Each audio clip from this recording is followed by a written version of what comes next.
প্রিয় ছাত্র ছাত্রীরা, তোমাদের সকলকে আরও একবার স্বাগত জানাই তোমাদের ইউটিউব চ্যানেল স্টাডি উইথ অয়নে। আর আমি অয়ন তোমাদের সাথে। আজকে আমরা এই ভিডিওতে একাদশ শ্রেণীর ইংরেজি সিলেবাসের অন্তর্ভুক্ত নন্দলাল বোসের লেখা the place of art in education থেকে গুরুত্বপূর্ণ প্রশ্ন নিয়ে আলোচনা করব। তার আগে তোমাদেরকে জানিয়ে দিই, আজকে তোমাদের এই সাজেশনটি যিনি প্রস্তুত করে দিয়েছেন তিনি ইংরেজি এবং রাষ্ট্রবিজ্ঞান এই দুটি বিষয়ের বিশিষ্ট এবং অভিজ্ঞ শিক্ষিকা সর্বস্মিতা সাহা। তাই আমরা সর্বস্মিতা ম্যাডামকে ধন্যবাদ জানিয়ে আজকের পড়াশোনা শুরু করব। নন্দলাল বোসের লেখা the place of art in education থেকে তোমরা যে প্রশ্নগুলো করবে তার প্রথম প্রশ্ন, according to Nandalal Bose, how can the aesthetic সেন্সিবিলিটিস of the students can be increased? এই প্রশ্নটার কি মানে আমরা ভালোভাবে বুঝে নেব।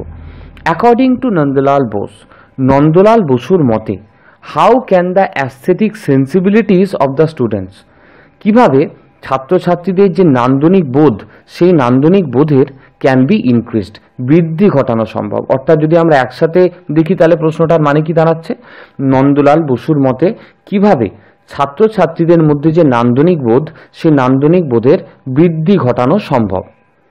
আমরা চলে আসি পরবর্তী প্রশ্নে। How does a poor Santal express his sense of beauty and order in his daily life? এই প্রশ্নটার মানে কি, how does a poor Santal, কিভাবে একজন গরিব Santal express his sense of beauty and order in his daily life, তার যে প্রাত্যহিক জীবন, তার যে প্রতিদিনের জীবন, সেই প্রতিদিনের বা দৈনন্দিন জীবনে সৌন্দর্য এবং বিন্যাসকে প্রকাশ করেছে। অর্থাৎ যদি একসাথে পুরো আমরা প্রশ্নটা দেখি তাহলে মানে দাঁড়াচ্ছে কিভাবে একজন গরিব সাঁওতাল তার প্রতিদিনের জীবনে, দৈনন্দিন জীবনে সৌন্দর্য এবং বিন্যাসকে প্রকাশ করেছেন। আমরা চলে আসি পরবর্তী প্রশ্নে। What is the difference between fine art and functional art?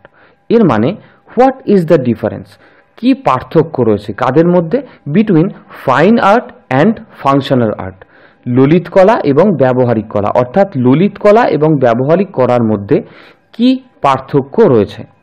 আমরা চলে আসব পরবর্তী প্রশ্নে। According to Nandalal Bose, how does the absence of a sense of beauty affect the society? এই প্রশ্নটার মানে কি, অ্যাকর্ডিং টু নন্দলাল বোস, নন্দলাল বসুর মতে, how does the absence of a sense of beauty, সৌন্দর্যবোধের অভাব কিভাবে অ্যাফেক্ট দ্য সোসাইটি, সমাজের ওপর প্রভাব ফেলে। অর্থাৎ নন্দলাল বসুর মতে সৌন্দর্যবোধের অভাব সমাজে কি প্রভাব ফেলে। পরবর্তী প্রশ্নে যাওয়ার আগে তোমাদেরকে জানিয়ে দিই, আমরা কিন্তু ইতিমধ্যে একাদশ শ্রেণীর জন্য অনেক গুরুত্বপূর্ণ ভিডিও আপলোড করে দিয়েছি আমাদের চ্যানেলে। সেই সমস্ত ভিডিওর লিঙ্ক তোমরা পেয়ে যাবে এই ভিডিওর উপরে আসা আই বাটন থেকে, অথবা তোমরা আমাদের চ্যানেলের প্লেলিস্টে গিয়েও সরাসরি সেই ভিডিওগুলোকে দেখে নিতে পারো।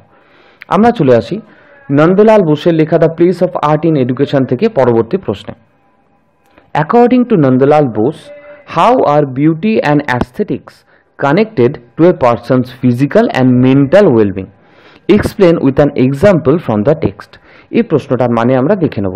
অ্যাকর্ডিং টু নন্দলাল বোস, নন্দলাল বসুর মতে, how are beauty and aesthetics, কিভাবে সৌন্দর্যবোধ এবং নান্দনিকতা connected to a person's physical and mental wellbeing, অর্থাৎ একজন মানুষের শারীরিক এবং মানসিক স্বাস্থ্যের সঙ্গে জড়িত। এটা যদি আমরা একসাথে করি তাহলে কি হবে, নন্দলাল বসুর মতে কিভাবে সৌন্দর্য ও নান্দনিকতা একজন মানুষের শারীরিক ও মানসিক স্বাস্থ্যের সঙ্গে জড়িত। তারপরে যেটা দিয়েছে, explain with an example from the text, তোমাদের যে পাঠ্যটা রয়েছে সেই পাঠ্য থেকে উদাহরণ দিয়ে এই বিষয়টিকে ব্যাখ্যা করো। চলে আসছি পরবর্তী প্রশ্নে। What example did Nandalal Bose give to support his view that the vitality of a work of art lies in its sense of beauty and order? এই প্রশ্নের মানেটা আমরা দেখে নেব। What example did Nandalal Bose give to support his view? Nandalal Bose কি উদাহরণ দিয়েছেন তার যে মতামত সেটাকে সমর্থন করার জন্য, কি বিষয়ে মতামত, the vitality of a work of art lies in its sense of beauty and order, সৌন্দর্য এবং বিন্যাস এই দুটোই যে শিল্পের প্রাণশক্তি, তার যে এই মতামত, এই মতামতটাকে সমর্থন করার জন্য নন্দলাল বোস কি উদাহরণ দিয়েছেন। এই কটা প্রশ্ন থাকলো তোমাদের the place of art in education থেকে। এই কটা প্রশ্ন পড়ো, তাহলে দেখবে যে ফাইনাল পরীক্ষাতে তোমরা এই কটা প্রশ্নের মধ্যেই কিন্তু কমন পাবে। ভিডিওটা ভালো লেগে থাকলে অবশ্যই লাইক করবে, বন্ধু বান্ধবদের সাথে প্রচুর শেয়ার করে দেবে। চ্যানেলে যারা নতুন এখনও চ্যানেলটাকে সাবস্ক্রাইব করনি, এইরকমই গুরুত্বপূর্ণ ভিডিও পাওয়ার জন্য কিন্তু অবশ্যই চ্যানেলটাকে সাবস্ক্রাইব করবে। আজকের জন্য এতটুকুই থাকলো। তোমরা সুস্থ থাকো, ভালো থাকো।